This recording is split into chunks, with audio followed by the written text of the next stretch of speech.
have a question. Like, Sunim, you practice like for so long time, and so long time. I think that, and I don't practice so long, and I have a question: how to keep the fire, this effort to practice, keep it alive, and still like put lots of work into our practice, because at some point everybody, I think, maybe only me, I start to be a little bit lazy. So how to keep it on all the time? Oh, you are already facing that.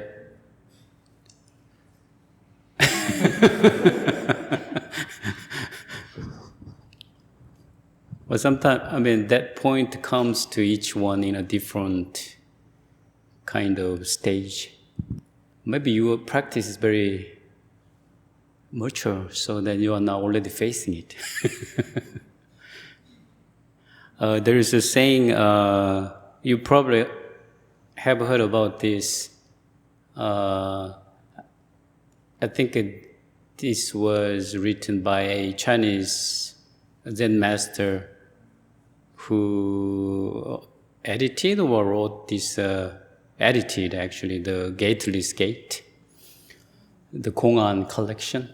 And he wrote in one of his gathas that, you probably heard about this, that take one more step, even from the top of 100 feet tall pole.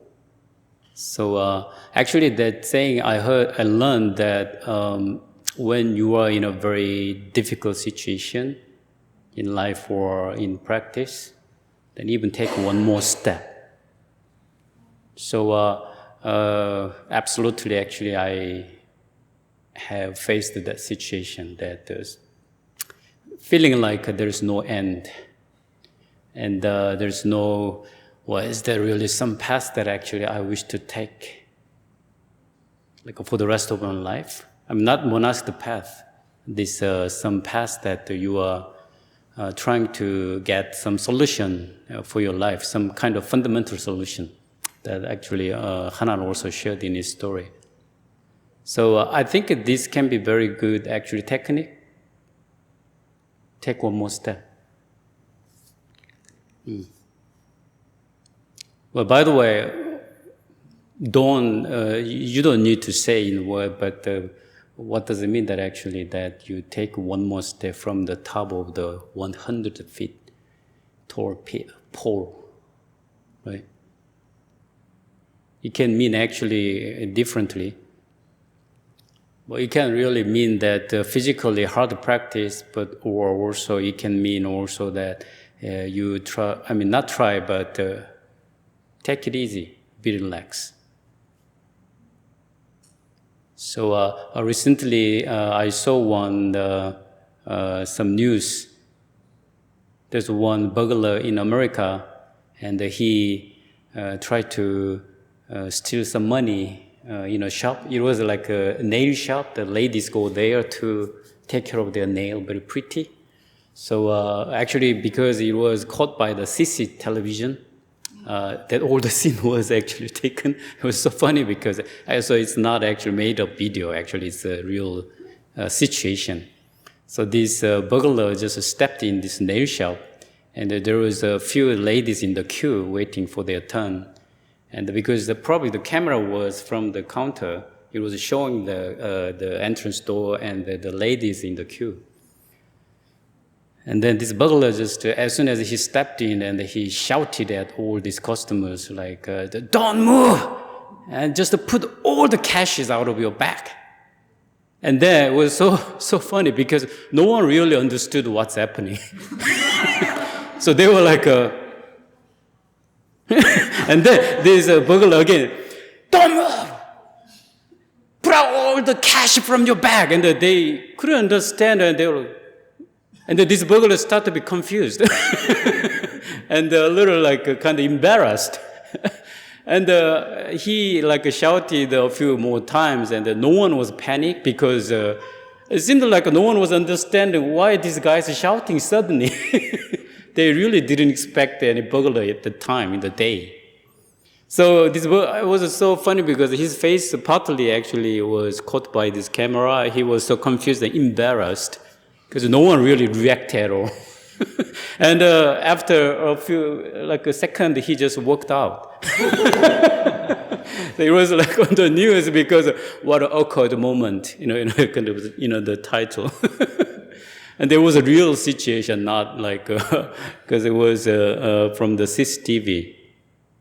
But I mean, I just share this because when we are really relaxed, our mind, which in a way we used to say in our teaching word, like putting all down, then it's possible to take one more step from the pole, which means in a very difficult situation, you put it down, then even physically you can actually do something more even.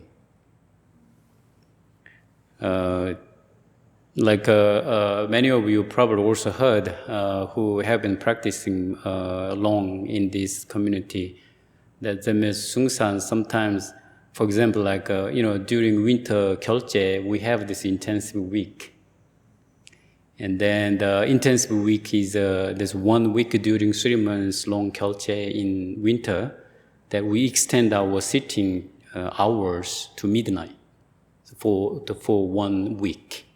So people used to feel very tired physically, but it's a very interesting experience.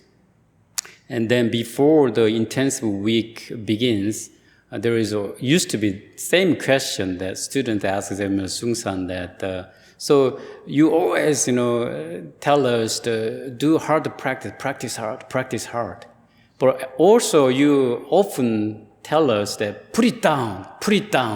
So when you say like a hard practice, what does it mean? Like we really physically do maybe more prostration, or do more sitting meditation, do more mantra practice, and how does it actually connect with this putting or down? Because if you put down, then do you really have to add your physical practice? Like extend your physical practice more further? So, there is some people kind of confused and used to ask the question for him. But then when this, someone asked the question, Jim Sung-san said, his answer is, so put that down. Put the idea down. You just keep thinking and checking, like actually Hanan said, these thinking branches and another thinking. He tried to find this answer with thinking. That's really confuse you. It's very difficult to get out of, this black hole. But good question. Like probably everybody who have been practicing for years, sometimes you feel is this, very difficult to go further. And then